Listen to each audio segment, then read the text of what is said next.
இயேசுவில் அன்புக்குரிய சகோதர சகோதரிகளே, நம்முடைய பாதுகாவலி புனித உபகார மாதாவின் திருவிழாவை இன்று நாம் வழக்கமான பக்தி ஆர்வத்தோடு கொண்டாடி கொண்டிருக்கின்றோம்.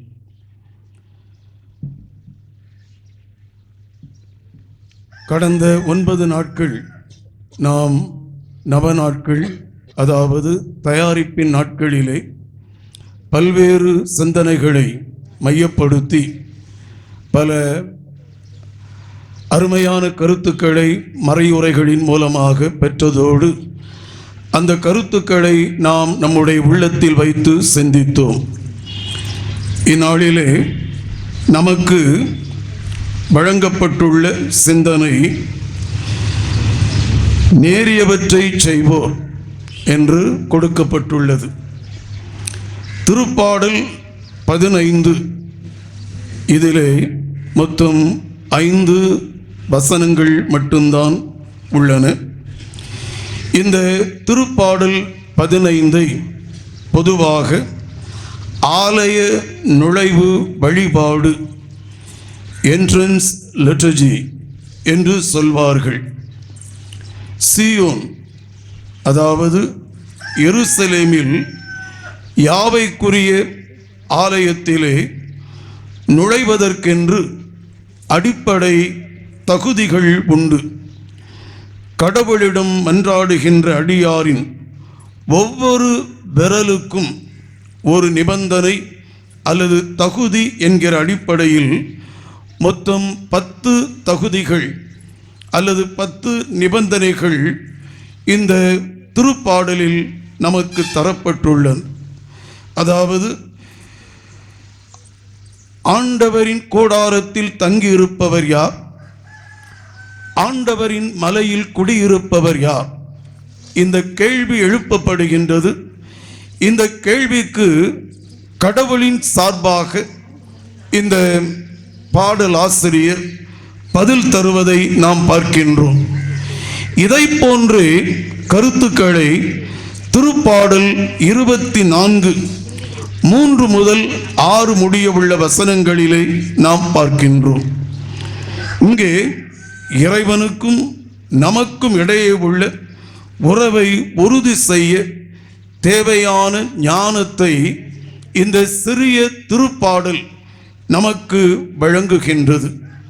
இயேசுவில் அன்புக்குரியவர்களே, ஆண்டவரின் கூடாரத்தில் தங்குதல் என்றால் கடவுளின் கோவிலில் வழிபடுதல் என்று பொருள். ஆண்டவரின் திருமலையில் குடியிருப்பவர் என்றால் தூய சடங்குகளின் மூலம் கடவுளின் திருமுகத்தை காணுதல் என்று பொருள் கொள்ளப்படுகின்றது. கடவுளுடைய கூடாரத்திற்குள் நுழைந்து அவரது விருந்தினர்களாக அவரோடு தங்கி உணவு அருந்துதல் இந்த திருப்பாடலிலிருந்து நாம் எடுத்து வைக்கின்ற கருத்து. கேட்கப்படுகின்ற கேள்விக்கு யாரோ எழுப்புகின்றார் என்றல்ல, திருப்பாடல் ஆசிரியரே மக்களுக்கு போதிக்கும் விதத்தில் இந்த கேள்வியை, அடிப்படை கேள்வியை எழுப்பி அவரே அங்கே பதிலை சொல்லி நம்முடைய கைகளில் இருக்கக்கூடிய 10 விரல்களின் அடிப்படையில் 10 தகுதிகளை அவர் வழங்குகின்றார்.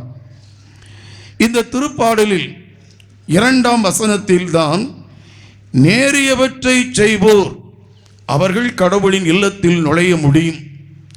யாருக்கு கடவுளின் ஆலயத்திற்குள் நுழைவதற்கு தகுதி இருக்கின்றது? இந்த கேள்வி எழுப்பப்படுகின்ற போது 10 தகுதிகளுள் ஒன்று நேரியவற்றை செய்வோர், அதாவது சரியானதை, நல்லதை, நியாயமானதை செய்வோர் கடவுளின் ஆலயத்திற்குள் நுழைய முடியும். கடவுளின் ஆலயத்திற்குள்ளே நுழைந்து அவர்கள் கடவுளை வழிபட முடியும். இதுதான் திருப்பாடல் ஆசிரியர் நமக்கு இன்று வழங்குகின்ற கருத்து. இதை செய்வதில் பின்னடைவு ஏற்படலாம்.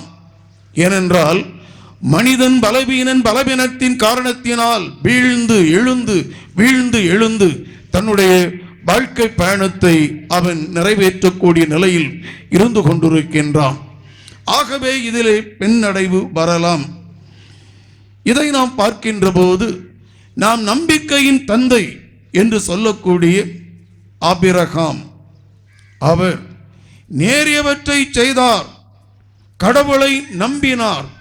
அவரை பற்றி சொல்லுகின்ற போது தொடக்க நூலிலே 15ஆம் அதிகாரம் 6ஆம் வசனத்திலே ஆபிரகாம் கடவுளை நம்பினார். அதிலே ஆபிராம் என்று கொடுக்கப்பட்டிருக்கும். அவரது பெயர் 17ஆவது அதிகாரத்தில் ஆபிரகாம் என்று மாற்றப்படும். ஆபிராம் கடவுளை நம்பினார். அது அவருக்கு நீதியாக கருதப்பட்டது. நம்பிக்கை, அதன் காரணமாக நீதி உள்ளவர், நேர்மை உள்ளவர், நல்லதை செய்யக்கூடியவர் என்று. இதையே இந்த அருமையான வாக்கியத்தை திருத்தூதர் பவுல் தன்னுடைய திருமுகங்களிலே 2 முறை மேற்கோள் காட்டுகின்றார். ரோமேயருக்கு எழுதிய திருமுகத்திலே 4ஆம் அதிகாரம் 3ஆம் வசனத்திலும், கலாத்தியருக்கு எழுதிய திருமுகத்திலே 3ஆம் அதிகாரம் 6ஆம் வசனத்திலும் அவர் மேற்கோள் காட்டுகின்றார். அதை போலவே யாக்கோபு தன்னுடைய திருமுகத்திலே 2ஆம் அதிகாரம் 23ஆம் வசனத்திலே இதே வாக்கியத்தை, தொடக்க நூலின் 15:6ஆம் வசனத்தை மேற்கோள் காட்டுகின்றார்.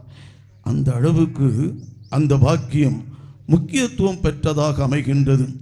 ஆபிரகாம் கடவுளை நம்பினார். அந்த நம்பிக்கையே அவருக்கு நீதியாக கருதப்பட்டது. இயேசுவில் அன்புக்குரியவர்களே, நம்பிக்கைக்கும் நீதிக்கும் அங்கே அருமையான தொடர்பு இருப்பதை நாம் பார்க்கின்றோம். ஆகவே தான் கிமு 630ஆம் ஆண்டளவில் இஸ்ரேல் மக்களிடத்தில், குறிப்பாக தென்னாட்டில் யூதாவிலே இறைவாக்குரைத்த அபக்கூக்கு என்கிற இறைவாக்கினர் தன்னுடைய நூலிலே 2ஆம் அதிகாரம் 4ஆம் வசனத்திலே நேர்மையுள்ளோர் தங்களது நம்பிக்கையினால் வாழ்வர் என்று குறிப்பிடுகின்றார். இப்படி நம்பிக்கை மிக அவசியமானதாக, நம்பிக்கை அல்லது விசுவாசம் மிக அவசியமானதாக நம்முடைய வாழ்விலே பார்க்கப்படுகின்றது. அந்த நம்பிக்கைக்கு ஒரு சிறந்த எடுத்துக்காட்டு ஆபிரகாம். ஆபிரகாம் தன்னுடைய வாழ்விலே குறைகளையே காணவில்லை என்று சொல்ல முடியாது. 3 முறை தடுக்கி விழுந்தார், 3 முறை தவறுகள் செய்தார். இது நம்முடைய கற்பனையினால் பார்க்கக்கூடியதல்ல. விவிலியம் இதை தெளிவாகவே நமக்கு உணர்த்தி இருக்கின்றது. முதலாவதாக அவர் கடவுளால் அழைக்கப்படுகின்றார். தொடக்க நூலிலே 12ஆம் அதிகாரம் 1ஆம் வசனத்திலே கடவுள் குறிப்பிடுகின்றார், நீ உன்னுடைய நாட்டை, உன்னுடைய வீட்டை, உன்னுடைய சொத்துக்கள் அனைத்தையும் விட்டுவிட்டு நான் காட்டுகின்ற இடத்திற்கு செல் என்று குறிப்பிடுகின்றார். காட்டுகின்ற இடம் என்று சொல்லுகின்றாரை ஒழிய எந்த இடம் என்று அவர் குறிப்பிடவில்லை. ஆகவே ஆபிராம் கடவுளை நம்பி முன் சென்றார். அவ்வாறு சென்ற வேளையில் அவர் எகிப்து நாட்டிற்குள் வருகின்றார். அங்கே அவரை அச்சம் ஆட்கொள்ளுகின்றது. தன்னுடைய மனைவி சாராயி, அவ்வேளையில் அவரது பெயர் சாராயி என்று அழைக்கப்பட்டது. சாராயியை பார்த்து, நீ உன்னை என்னுடைய மனைவி என்று அறிமுகம் செய்யாதே, என்னுடைய சகோதரி என்று அறிமுகம் செய்து கொள், இல்லை என்றால் இவர்கள் என்னை கொன்று விடுவார்கள் என்று அச்சத்தோடு அங்கே தவறான ஆலோசனையை அவர் வழங்குகின்றார். பொய் சொல்ல தூண்டுகின்றார். பொய் சொல்ல தூண்டுவது மிகப்பெரிய பாவம். இன்றைய நற்செய்தியிலே ஆண்டவர் இயேசு கிறிஸ்து இந்த சின்னம் சிறிய சகோதரர்களுக்கு இடரலாய் இருப்பவர்களின் கழுத்தில் எந்திர கல்லை கட்டி கடலில் தள்ளுவது நல்லது. அப்படியானால் ஆபிரகாமின் கழுத்திலும் எந்திரக்கல் கட்டப்பட்டு அவர் கடலிலே தள்ளப்பட்டிருக்க வேண்டும். இயேசுவின் படிப்பினையின் அடிப்படையில், ஆபிரகாமின் செயல்பாட்டின் அடிப்படையில், அதுவும் விவிலியம் நமக்கு தெளிவாக பதிவு செய்ததின் அடிப்படையிலே, அதாவது தொடக்க நூலிலே 12ஆம் அதிகாரம் 10 முதல் 20 முடிய உள்ள வசனங்களை வாசித்து பார்த்தால் இதை நம்மால் புரிந்து கொள்ள முடியும். இது முதலாவது, பொய் சொல்ல தூண்டினார்.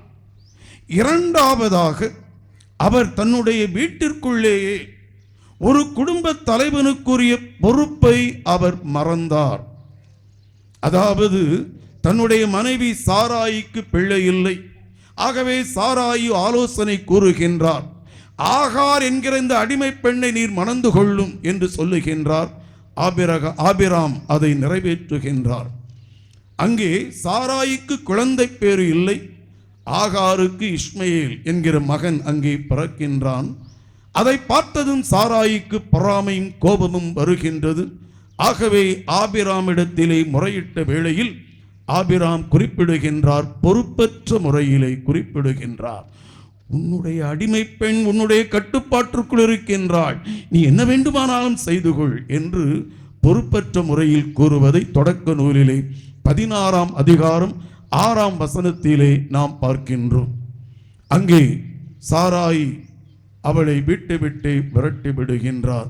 ஒரு பொறுப்பற்ற குடும்ப தலைவனாக ஆபிராம் அங்கே வீழ்ச்சியை காணுகின்றார். இது இரண்டாவது தவறு. மூன்றாவது, அவரது பெயர் மாற்றம் செய்யப்பட்ட பிறகு, ஆபிரகாம் என்கிற பெயரை பெற்ற பிறகு அவர் எருசலேமுக்கு தெற்கிலே அமைந்துள்ள நெகேபு என்கிற அந்த பாலை நிலத்திலே உள்ள கெரார் என்கிற பகுதியில் குடியேறிய போது அங்குள்ள அரசன் அபிமெலக்கு இருந்து கொண்டிருக்கின்றான். அங்கே ஆபிரகாம் போய் சொல்லுகின்றார்.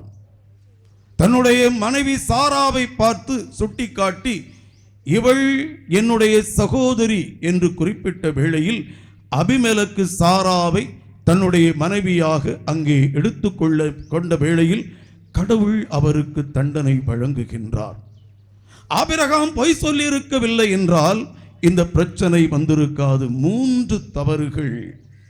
அதாவது பொய் சொல்ல தூண்டினார், பொறுப்பற்ற குடும்ப தலைவராக இருந்தார், பொய் சொன்னார்.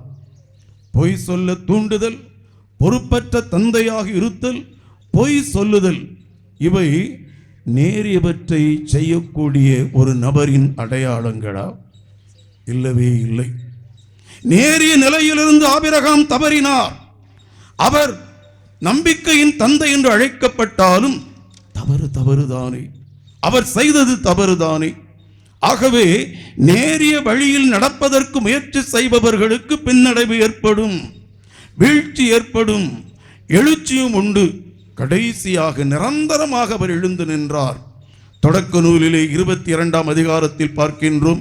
வாக்குறுதியின் அடிப்படையில் அவருக்கென்று வழங்கப்பட்ட தன்னுடைய மகன் ஈசாக்கை அவர் பலியிட வேண்டும் என்று ஆண்டவர் சொன்னபோது மறுப்பு கூறவில்லை. உடனடியாகவே பணிந்து எந்த விதமான வார்த்தையும் பேசாமல் அந்த செயலை செய்வதற்கு அவர் முன்வந்த வேளையில் அவருடைய நம்பிக்கை அங்கே உயர்ந்து நின்றது. அவர் நேரியவர் என்பதை தெள்ளத் தெளிவாக உணர்த்தி காட்டினார். இயேசுவில் அன்புக்குரிய சகோதர சகோதரிகளே, நேரிய வழியை கடைப்பிடிப்பவர்கள், அதற்காக முயற்சி எடுப்பவர்கள் நிச்சயமாக பல சமயங்களில் இக்கட்டான சூழ்நிலைகளை சந்திப்பார்கள். இருந்தாலும் அந்த இக்கட்டான சூழ்நிலையிலிருந்து அவர்கள் தங்களை இறைவனின் துணை கொண்டு விடுவித்துக் கொள்ள முடியும் என்பதற்கு நம்பிக்கையின் தந்தை ஆபிரகாம் ஒரு சிறந்த உதாரணமாக நமக்கு திகழ்ந்து கொண்டிருக்கின்றார். அடுத்ததாக நாம் பார்ப்போம் என்றால், தாவீது அரசர். இஸ்ரவேலை ஆண்ட அரசர்களிலே இரண்டாவது அரசராகிய தாவீதுவை போல எந்த அரசரும் இருந்ததில்லை என்பது பழைய ஏற்பாடு நமக்கு உணர்த்துகின்ற மறுக்கப்பட முடியாத மாபெரும் உண்மை. இஸ்ரவேலின் வரலாற்றிலே 3 அரசர்கள் நல்லவர்கள், கடவுளுக்கு ஏற்றவர்கள் என்று அழைக்கப்படுகின்றார்கள். அதிலே முதலாவதவர் தாவீது அரசர். இரண்டாவதாக நாம் பார்க்கின்றோம், அதாவது தென்னாடு யூதா என்று அழைக்கப்பட்ட தென்னாடு, எருசலேமை தலைநகராக கொண்ட தென்னாட்டை ஆட்சி செய்த தாவீதின் வழியில் வந்த அரசர்களிலே 13வது அரசர். அவர் பெயர் எசேக்கியா, ஆகாசு என்பவரின் மகன். அதாவது கிமு 739ஆம் ஆண்டிலிருந்து 687ஆம் ஆண்டு வரை வாழ்ந்தவர். அவர் நல்ல அரசர் என்று போற்றப்படுகின்றார். கடவுளுக்கு அஞ்சினார், மக்களை மதித்தார், மக்களை நேர்வழியில் நடத்தினார். ஆகவே எசேக்கியா அரசர் நல்ல அரசர் என்று போற்றப்படுகின்றார். அடுத்ததாக 16வது அரசராகிய யோசியா 648 ஆண்டிலிருந்து 609 ஆண்டு கிமு 648 முதல் 609 ஆண்டு வரை வாழ்ந்தவர். தன்னுடைய 8ஆம் வயதிலேயே அரசனாக உயர்ந்தவர். அவர் காலத்திலே நாட்டிலே சீர்திருத்த பணிகளை அவர் முடுக்கிவிட்டார். ஒரு நூல் கண்டெடுக்கப்பட்டது 621 ஆண்டிலே எருசலேம் ஆலயத்தில். அதைத்தான் இணைச்சட்ட நூல் என்று இன்று நாம் அழைக்கின்றோம். அந்த நூலில் குறிப்பிட்டுள்ளபடி மக்கள் தவறுகள் செய்கின்ற போது கடவுள் அவர்களை தண்டிக்கின்றார். ஆகவே மக்களை சீர்திருத்த வேண்டும், நாட்டை சீர்திருத்த பாதையில் நடத்த வேண்டும் என்பதற்காக அங்கே அவர் மக்களை எழுப்பிவிட்டார். அந்த காலகட்டத்தில் மக்கள் அனைவரும் விழிப்புணர்வோடு செயல்பட்டார்கள். இவர் யோசியா என்கிற அரசர். இவர் 3 அரசர்களில் ஒருவர். தாவீது, எசேக்கியா, யோசியா. இந்த தாவீது அரசர் நல்ல அரசரா? பலருக்கு அந்த கேள்வி எழலாம். குறிப்பாக இன்றைய நவீன காலத்தில் பெண்ணிய சிந்தனையாளர்கள் தாவீதை வெறுக்கின்றார்கள். தாவீதை நல்லவர்கள் என்று அவர்களால் ஏற்றுக்கொள்ள முடியாத நிலையில் இருக்கின்றார்கள். ஆனால் விவிலிய பாரம்பரியம், பழைய ஏற்பாட்டு பாரம்பரியம் தலை சிறந்த அரசர்களில் தலைமையானவர் தாவீது என்று தாவீதை அழைக்கின்றார்கள். இயேசுவில் அன்புக்குரியவர்களே, மெஸ்ஸியா, இஸ்ரேல் மக்கள் ஆவலோடு எதிர்பார்த்த மெஸ்ஸியா தாவீதின் மகன் என்கிற ஒரு பட்டத்தோடு அழைக்கப்படுகின்றார். இயேசுவை கூட தன்னை தாவீதின் மகன், அவர் மெஸ்ஸியா தாவீதின் மகன் என்று அழைக்கப்பட்டதில் பெருமை அடைவதாக பார்க்கின்றோம். மத்தேயு தன்னுடைய நற்செய்தியை தொடங்குகின்ற போதே இயேசு தாவீதின் மகன், அதாவது மெஸ்ஸியா என்று குறிப்பிடுகின்றார். பர்த்திமேயு என்கிற கண் தெரியாத ஒரு நபர் இயேசு வருகிறார் என்பதை அறிந்து கொண்டவுடனே, இயேசுவே தாவீதின் மகனே என்று அவர் அங்கே குரலை எழுப்பி பேசுகின்றார். தாவீது அந்த அளவுக்கு முக்கியத்துவம் பெற்றவராக பழைய ஏற்பாட்டு காலத்திலே அவர் சிறப்புடன் திகழ்ந்ததாக நாம் அறிகின்றோம். ஆனால் அவர் மிகப்பெரிய தவறை செய்தார். சாமுவேல் 2ஆம் நூலிலே 11ஆம் அதிகாரத்தில் மிக தெளிவாகவே அவர் குறித்து சொல்லப்பட்டுள்ளது. முதலிலே அவர் சோம்பேறியாக இருந்தார். மற்றவர்கள் போருக்கு சென்றார்கள். அரசர் முன்னணியில் இருந்து கொண்டு பகைவர்களை வீழ்த்துவதில் மற்ற படை வீரர்களுக்கு ஒரு சிறந்த வழிகாட்டுதலை வழங்கி இருக்க வேண்டும். ஆனால் அவர் சோம்பேறித்தனத்தில் வீட்டிலேயே இருந்து விடுகின்றார். அதன் பிறகு அங்கே அவர் விபசார பாவத்தை செய்கின்றார். அந்த விபசார பாவத்தை மறைப்பதற்காக உரியாவை கொல்லுகின்றார். போர் முனையில் வைத்து அவர் சூழ்ச்சியை பயன்படுத்தி யோவாபு மூலமாக அங்கே அவரை கொல்லுகின்றார். அவர் செய்த தவறை அவர் உணர்ந்து கொள்ளவில்லை. அது நியாயமானதுதான் என்று நினைத்துக் கொண்டு உரியாவின் மனைவி பெத்சபேயை தன்னுடைய மனைவியாக அவர் ஏற்றுக்கொண்ட வேளையில் நாத்தான் ஆண்டவரின் சார்பாக குறுக்கிடுகின்றார். தாவீதுவிடத்திலே ஒரு கதையை சொல்லி அவரது தவறை சுட்டி காட்டுகின்றார். சாமுவேல் 2ஆம் நூலிலே 12ஆம் அதிகாரம் அங்கே தாவீது தன்னுடைய நிலையை உணர்ந்தவுடனேயே 2ஆம் சாமுவேல் 2ஆம் நூல் 12ஆம் அதிகாரம் 13ஆம் வசனத்திலே, ஆண்டவரே நான் பாவம் செய்துவிட்டேன், நான் பாவம் செய்துவிட்டேன் என்று கதறி அழுகின்றார்.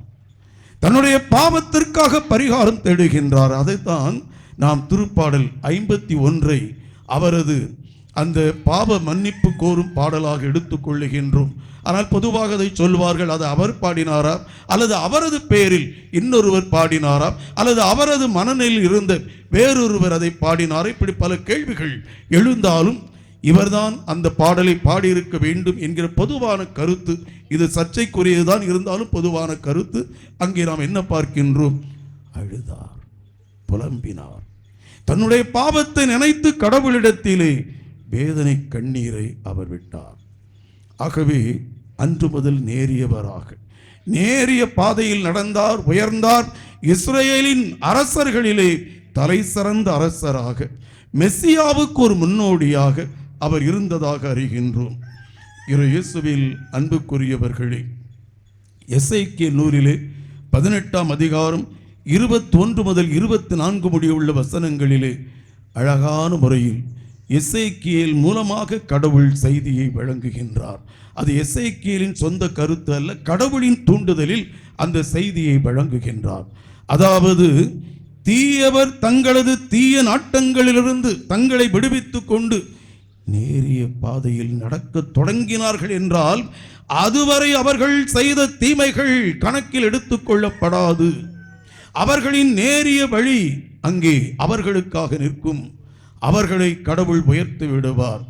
அதே வேளையில் நேரியவராக இருக்கக்கூடிய நபர் தீமையை செய்ய தொடங்கிவிட்டால், அதுவரை அவர் செய்த அனைத்து நேரிய செயல்களும் அவருக்கு நிச்சயமாக துணை நிற்காது என்று அங்கே எசேக்கியேல் இறைவாக்கினர் மூலமாக ஆண்டவர் கூறுகின்றார். அப்படி ஒரு நபரை நாம் பார்த்தோம் என்றால், அதாவது நேரியவராய் வாழ்ந்து மதிப்பிழந்தவராய் வாழ்விலே தோற்று போன அரசர் சாலமோன். சாலமோன் அரசர் கடவுளால் போற்ற பெற்றார். அரசர்கள் முதல் நூலிலே 3ஆம் அதிகாரம் 3 முதல் உள்ள வசனங்களிலே நாம் பார்க்கின்றோம். அதாவது, கிபயா என்கிற இடத்திலே அவர் இருக்கின்றார். அங்கே கடவுளை காண்கின்றார். கடவுள் அவரிடத்திலே கேள்வி கேட்கின்றார். கேள்வி அல்ல, ஏதாவது ஒரு வரம் கேள் என்று. அங்கே சாலமோன் கடவுளையே ஆச்சரியப்படுத்தினார்.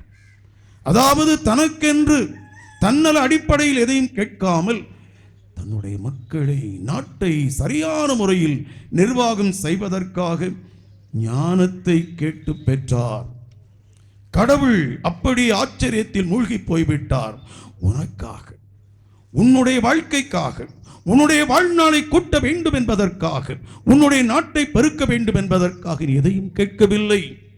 மக்களுக்காக, மக்களுக்கு நல்லதொரு நிர்வாகத்தை வழங்க வேண்டும் என்ற நோக்கத்திற்காக கேட்டாயே.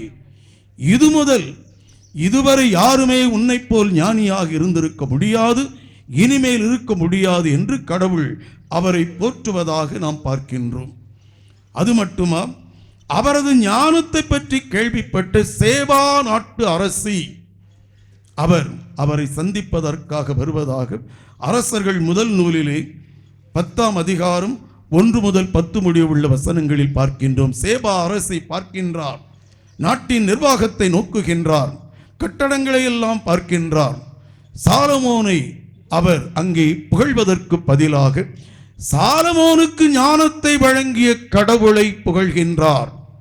அரசர்கள் முதல் நூலிலே 10ஆம் அதிகாரம் 9ஆம் வசனத்திலே, உமக்கு இதையெல்லாம் வழங்கிய அந்த கடவுள் போற்றி போற்றி என்று கடவுளை போற்றுகின்றார். அந்த அளவுக்கு சாலமோன் உயர்வான நிலையில் இருந்தார். ஆனால் வீழ்ந்தார். அரசர்கள் 2ஆம் நூலிலே 11ஆம் அதிகாரம் 3 முதல் உள்ள வசனங்களை நாம் வாசித்து பார்க்கின்ற போது, 3வது வசனத்திலே அவருக்கு 700 மனைவியர் 300 வைப்பாட்டியர் என்று அங்கே குறிப்பிடப்பட்டுள்ளது. அதை கூட கடவுள் பொறுத்து கொண்டார். அவருடைய காரணம் வேறு. நாட்டிலே அமைதி இருக்க வேண்டும், போர்கள் ஏற்பட்டுவிடக் கூடாது என்பதற்காக சுற்றிலும் உள்ள நாடுகளில் உள்ள அந்த இளவரசிகளை மனமுடித்துக் கொண்டார். அது நாட்டின் சமாதானம் என்கிற ஒரு நோக்கத்தோடு கடவுள் அதை கண்டுகொள்ளவில்லை. ஆனால் அவர் என்ன செய்தார்? அந்த பெண்கள் அவரை தவறான வழியில் நடத்தினார்கள். யாவே ஆண்டவரை விட்டுவிட்டு மற்ற தெய்வங்களை, பொய் தெய்வங்களை வழிபடுமாறு அவரது உள்ளத்திலே அவர்கள் விஷத்தை பாய்ச்சினார்கள். ஆகவே அவர் வீழ்ந்தார். அது வீழ்ச்சிதான். ஞானத்தின் இருப்பிடம் சாலமோன் வீழ்ச்சி அடைந்தது உண்மை. நேரியவராக இருந்து தீயவராக மாறினார். கடவுளுக்கு உரியவராக இருந்து கடவுளுக்கு அவர் எதிரான ஒரு நிலைப்பாட்டை எடுத்துக்கொண்டார். ஆகவே தான் கடவுளின் சினம் அங்கே மூழ, அதுவரை ஒரே இஸ்ரேல் நாடாக இருந்தது. வடநாடு தென்னாடு என்று பிரிந்தது. வடநாடு இஸ்ரேல் என்றும் எப்ராயிம் என்றும் அழைக்கப்பட்டது. சமாரியாவை தலைநகராக கொண்டிருந்தது தென்னாடு. யூதா என்று அழைக்கப்பட்டு எருசலேமை தலையிடமாக கொண்டு இருந்தது அங்கேதான். தென்னாட்டில்தான் தாவீதின் குலத்தில் வந்தவர்கள் அரசாண்டார்கள்.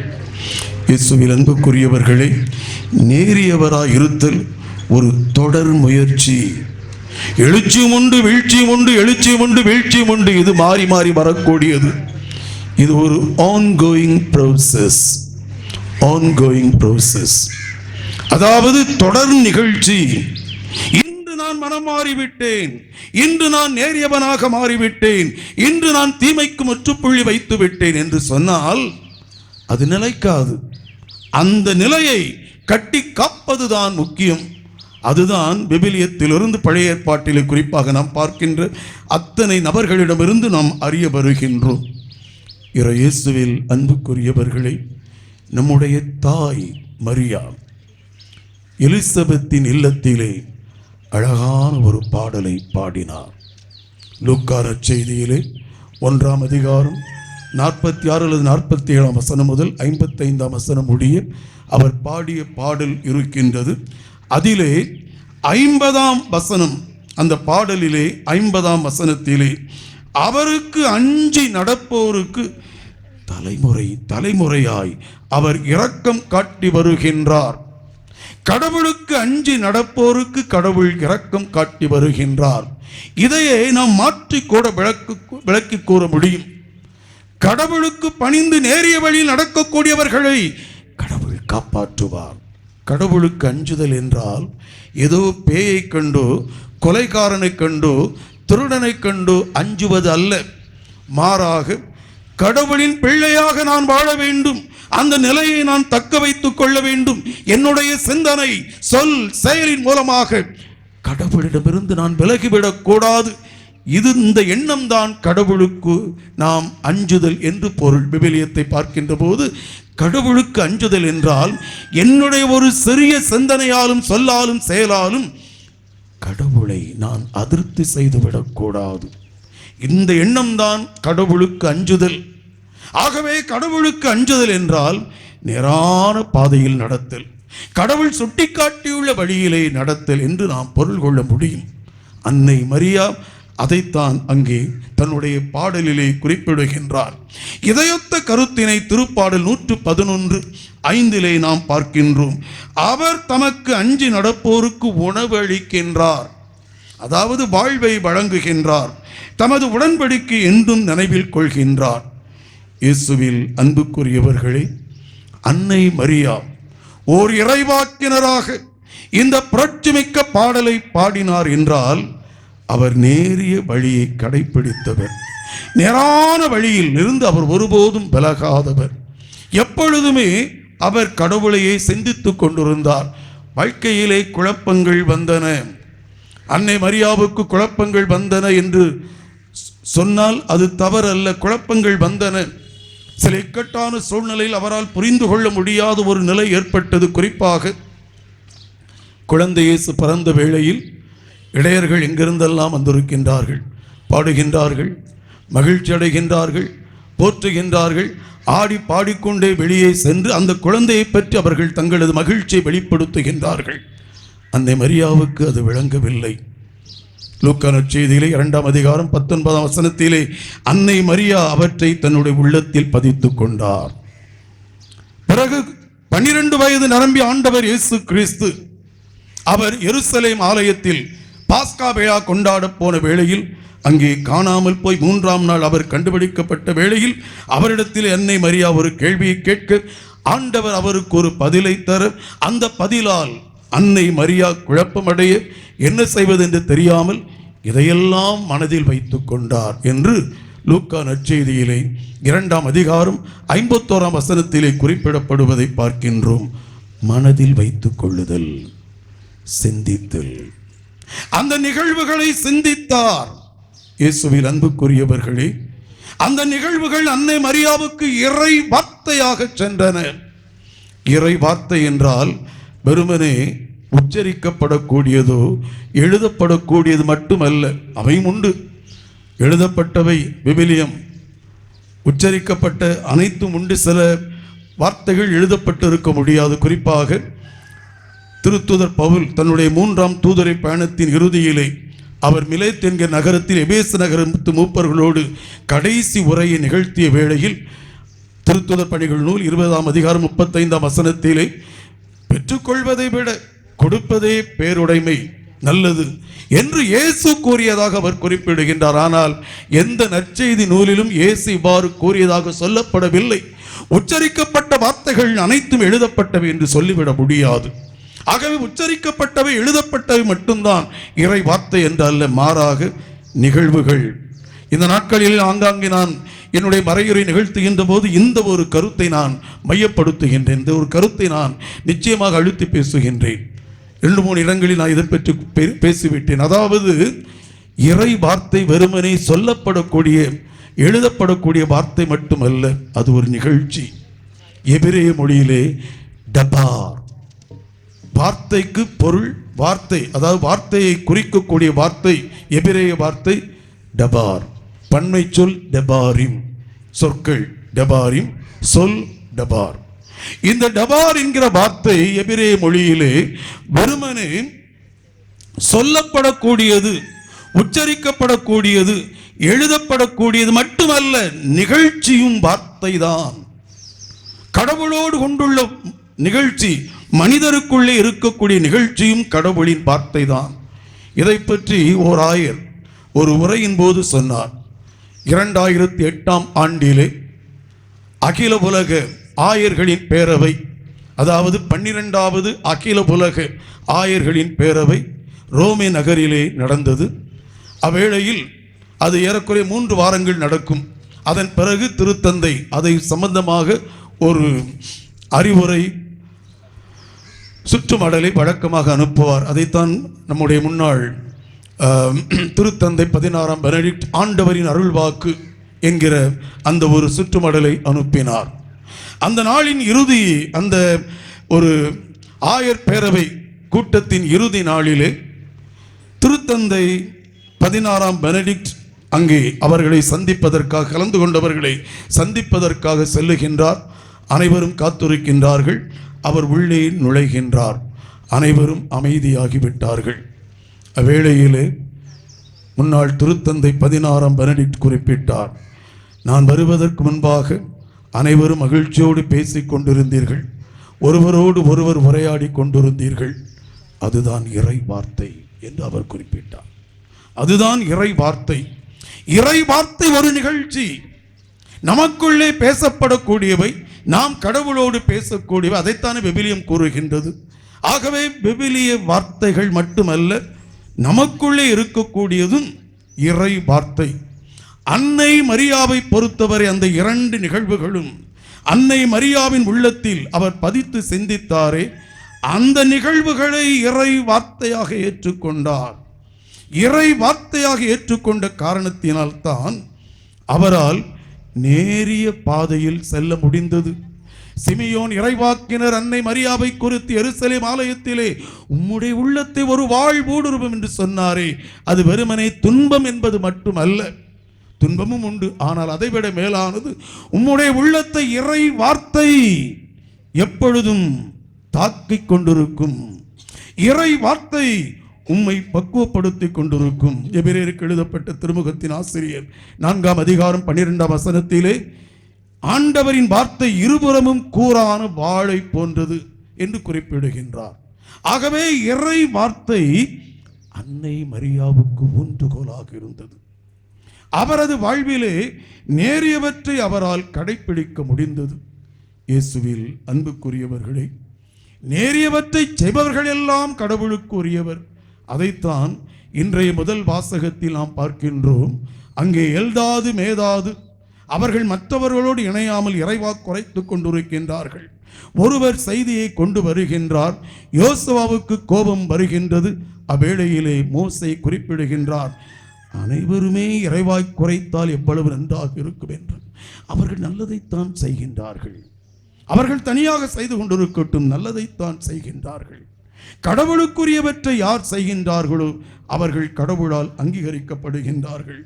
அது மட்டுமல்லாமல் இன்றைய நற்செய்தியிலே யோவான் இயேசுவிடத்திலே ஒரு புகார், ஒரு முறையீட்டை வழங்குகின்றார்.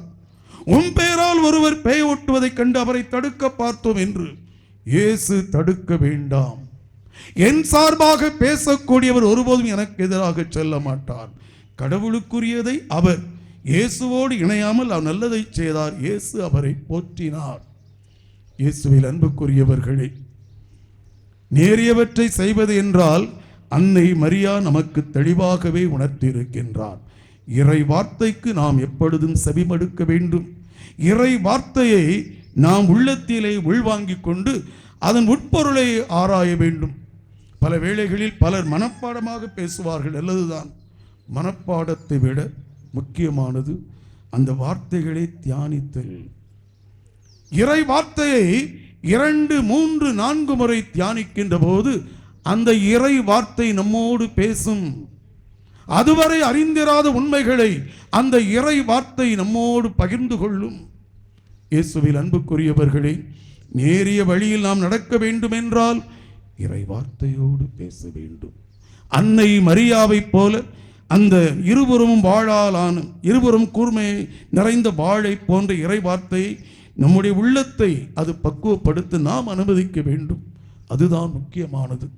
இறை வார்த்தை நம்மை செயல்படுத்த தூண்ட வேண்டும். இறை வார்த்தை செயல்படுத்த தூண்ட வேண்டும் என்றால் அந்த இறை வார்த்தைக்கு நம்முடைய மனதை பக்குவப்படுத்திக் கொள்ளும் விதத்தில் அதற்கு நம்மை உட்படுத்திக் கொள்ள வேண்டும். அன்னை மரியா நமக்கு ஒரு சிறந்த வழிகாட்டி. இறை வார்த்தை நம்முடைய வாழ்விலே நடந்து கொண்டிருக்கின்றது, நம்முடைய வீட்டில் நடந்து கொண்டிருக்கின்றது, நாம் செய்யக்கூடிய தொழிலில் நடந்து கொண்டிருக்கின்றது, நாம் வாழக்கூடிய சமுதாயத்தில் பிறரோடு நாம் பேசுகின்ற போது அங்கே இறை வார்த்தை வளர்ந்து கொண்டிருக்கின்றது. இறை வார்த்தை dynamic force. The word of God is dynamic, not static. அதாவது அது வளர்ந்து கொண்டே இருக்கும், அப்படி இருக்காது, வளர்ந்து கொண்டே இருக்கும். அது எந்த சூழ்நிலையிலும் வளரும்.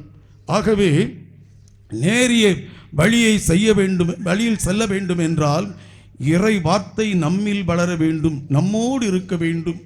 அதுதான் அன்னை மரியா தன்னுடைய அனுபவத்தின் மூலமாக நமக்கு காட்டியுள்ளது. ஆகவே அன்னை மரியாவின் வழியை கடைப்பிடித்து இறை வார்த்தை எப்பொழுது நம்முடைய உள்ளத்தை பக்குவப்படுத்த நம்மை கடவுளிடத்தில் முழுமையாக ஒப்படைப்போம். நேரிய வழியிலிருந்து ஆங்காங்கே கீழே விழுந்தாலும் மீண்டும் மீண்டும் எழுந்து வர முயற்சி எடுப்போம். அதற்கு ஒரு சிறந்த வழிகாட்டி இறை வார்த்தை.